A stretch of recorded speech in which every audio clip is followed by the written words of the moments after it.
Good evening, everybody. Seeing Broyles here. Just want to take a minute to give you my understanding of the details of the yin punch, so our Wing Chun straight punch, and the triangular structure underneath that supports it, underneath and behind it, in a three-dimensional space. I'm going to demonstrate first based on the opening of the Su Nam Tao form, where many of us are introduced to this punch for the first time, and show you the points and the space that I draw out with that form. And then later we'll move that into a three-dimensional space. We'll move the punch, moving the lower portion of the body and having good structure underneath to support the punch as well. Okay, so I'm going to step back, demonstrate the opening of the form.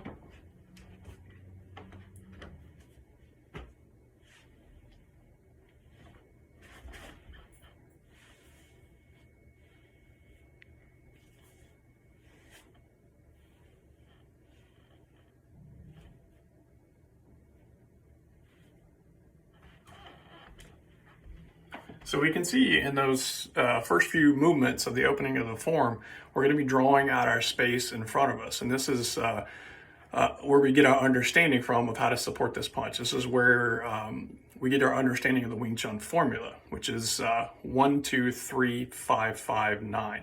Okay, 1 being the center line, 2 being the 2 line, 3 being Samden Yatsen. So we have our high reference point, our mid reference point, and then our low reference point.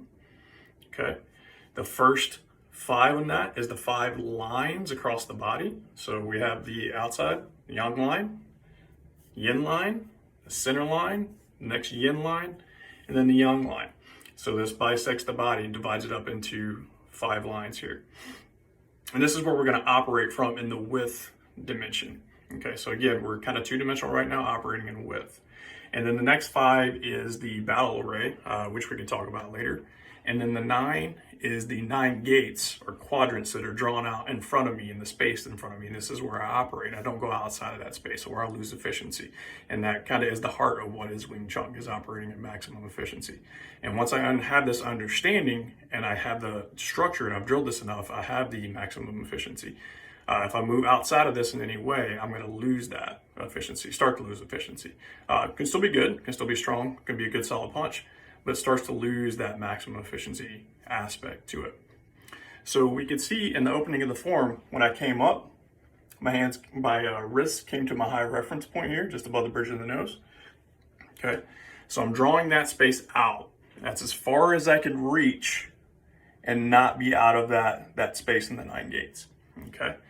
I'll sink that in. I'm going to open up my lower. Okay, we'll step back again to demonstrate the opening of the lower.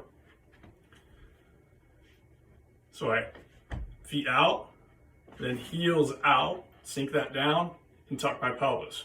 So this is all key here. This is going to give me what we call a lower triangle. Allows us to triangulate our body. Again, I'm kind of flat. If you can see from the side profile, I'm flat. So I'm still kind of two-dimensional here. I don't have the full structure yet, I'm not moving it. However, I'm establishing my base and establishing my width, okay? And then as you notice, as I came up in the punch, my elbow comes to the yin line, comes out, wrist is on center. This is called Chung Da Luk, or locking position. I'm gonna have this first before I send my punch out, okay? All of these things need to be in place. This is gonna give me a triangle up top here. If I turn to the side, you can see I have a triangle from the shoulder to the fist, down to the elbow, and back. That gives us a triangle. So I open up on the width for the base. I have a triangle on the bottom, and then I also have a triangle in front of me with the punch before I send that out. So this comes to center. When I go to send this punch out, this comes up to my high reference point. Okay? So we've established the points in front of us, how the space is going to operate. We've established our width here. We've set our lower base. Now, how do we move that into a three-dimensional space?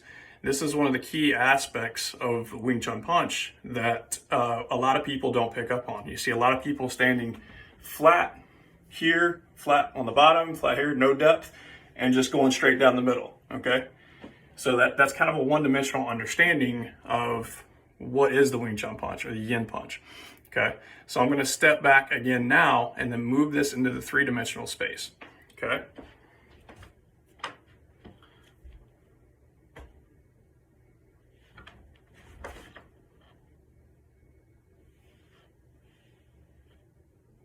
Okay, now that I've got to locking position, now I'm able to move. Okay, I'm gonna bring the knee up to center, step out, forward. As soon as the foot plants, I send this to high reference point. Okay, this is what is known as Bunyip Ma. Okay, this allows us to move. If you can think of it, my base now, instead of being a triangle, as I move up to center and step out, you can imagine a box beneath me, a square beneath me, and my feet are going to be on the corners of that. My heels are going to be pointed out, my toes are going to be pointed in. They're going to be slightly outside of my shoulder line, just outside of that yang line we talked about earlier. Okay, you can imagine now that instead of having a triangle from a base, I now have a pyramid, and I'm sending all of that energy down to the ground, but I'm not stuck here. I'm able to use my Bunyip Ma and move. So again, I'm going to come to locking position, knee up to center, step, and send the punch up to high reference. This is my understanding of the yin punch and the structure that supports it and how we triangulate with the human body and deliver maximum efficiency. Thank you.